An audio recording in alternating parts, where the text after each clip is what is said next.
বাংলাদেশ বিমান বাহিনীর প্রশিক্ষণ বিমান উত্তরার মাইলস্টোন স্কুল অ্যান্ড কলেজের একটি ভবনে বিধ্বস্ত হয়ে এই পর্যন্ত ২০ জন নিহত হয়েছেন।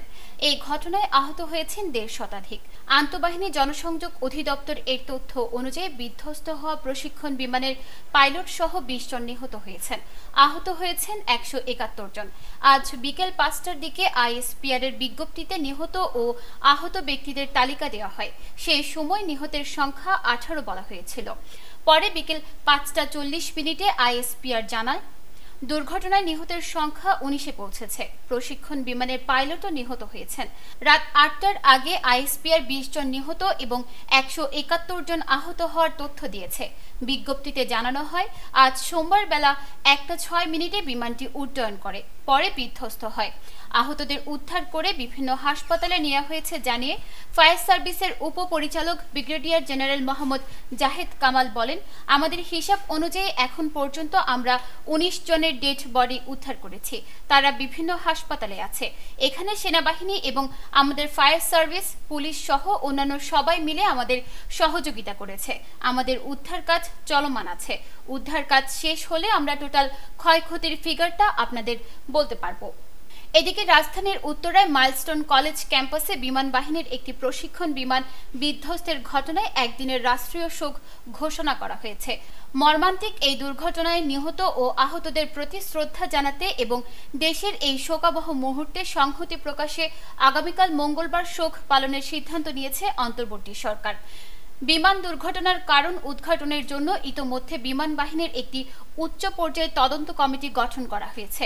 সোমবার প্রধান উপদেষ্টা প্রেস উইং থেকে এই তথ্য জানানো হয়। এক প্রেস বিজ্ঞপ্তিতে জানানো হয়, আগামীকাল মঙ্গলবার দেশের সব সরকারি, আধা সরকারি, স্বায়ত্তশাসিত প্রতিষ্ঠান, শিক্ষা প্রতিষ্ঠানে জাতীয় পতাকা অর্ধনর্মিত থাকবে। পাশাপাশি সব সরকারি, বেসরকারি ভবন ও বিদেশে বাংলাদেশি মিশনেও জাতীয় পতাকা অর্ধনর্মিত থাকবে। অন্তর্বর্তীকালীন সরকারের প্রধান উপদেষ্টা অধ্যাপক ডক্টর মোহাম্মদ ইউনুস বিমান বিধ্বস্তে হতাহতের ঘটনায় গভীর শোক ও দুঃখ প্রকাশ করেছেন। এক শোক বার্তায় তিনি বলেন, এই দুর্ঘটনায় বিমান সেনা ও মাইলস্টোন স্কুল অ্যান্ড কলেজের শিক্ষার্থী, অভিভাবক ও শিক্ষক, কর্মচারী সহ অন্যান্যদের যে ক্ষতি হয়েছে তা অপূরণীয়। জাতির জন্য এটি একটি গভীর বেদনার ক্ষণ।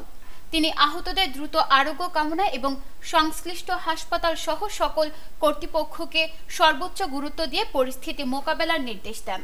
বাংলাদেশে বিমান দুর্ঘটনায় শোক প্রকাশ করে গভীর শোক জানিয়েছে জাতিসংঘ ও ইউরোপীয় ইউনিয়ন ও ভারতের প্রধানমন্ত্রী নরেন্দ্র মোদী।